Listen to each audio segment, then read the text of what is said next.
Online fraud বহুত বাঢ়িছে।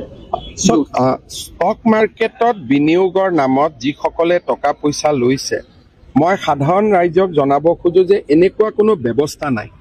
আৰু নোটাৰী পাব্লিক কৰি যি বোলে আমি ইমান % সুদ দিম, এনেকুৱা এই ধৰণৰ ঘটনা একেবাৰে প্ৰবঞ্চকৰ কাম, ফাঁকিবাজি কাম। যিসকলে ধন বিনিয়োগ কৰিছে তেওঁলোকে নতুনকৈ বিনিয়োগ কৰা বন্ধ কৰিব লাগে। এনেকুৱা কোনো ধৰণৰ ষ্টক ব্ৰকাৰ আইনমতে তেওঁলোকে এনেকৈ ষ্টক বুকিঙৰ কাম কৰিব নোৱাৰে। এইটো একেবাৰে আইন বিৰোধী কাম। আজি পুলিচে একশ্যন লৈছে, অহা কেইবাটাও দিনত আৰু একশ্যন ল'ব।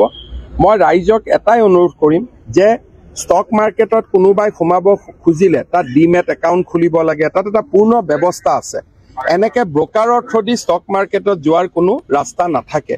এই গোটেই ব্যৱস্থাটো এটা ফ্ৰড আৰু এটা প্ৰবঞ্চনা।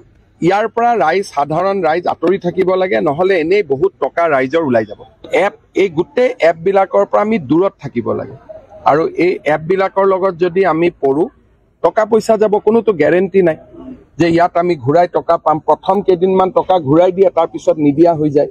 সেইকাৰণে ইমান কষ্ট উপাৰ্জিত ধন এইবিলাকত ব্যৱহাৰ নকৰাই ভাল। এতিয়া পুলিচে আনুষ্ঠানিকভাৱে কেছ লৈছে। যিহেতু পুলিচে কেছ লৈছে, আজিও এৰেষ্ট হৈছে আৰু অহা কিছুমান দিনত এনেকুৱা এৰেষ্ট হৈ থাকিব। আৰু আমি এই গোটেই চক্ৰটো অসমত আমি ভাঙি দিয়াৰ বাবে চেষ্টা কৰিম।